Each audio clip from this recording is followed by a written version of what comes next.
So what's up guys, it's me, it's a Frank. Ayan, meron tayong gawa ngayon. Ito ay Honda Wave 100. Ito ay laspag. Sobrang laspag. Tignan nyo itong cams. Ayan o. Tulis na yung cams nya. Unlike nito, okay pa. Itong exhaust cams. Ayan, yung cam lobe nya. Itong cam lobe.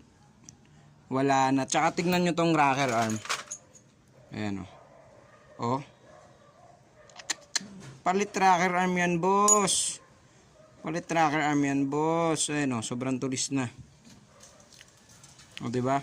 Ito yung dahilan pag di nyo siya inaalagaan ng langis. At ito ay 100cc lang. Actually, it's a 99 point something or 98. Hindi siya ganun 100 na sakto. Tapos laspag kayo maggamit. Laspag maggamit yung driver. Ayan. Ayan yung magiging cost sa loob ng makina nyo. Yan, that's one.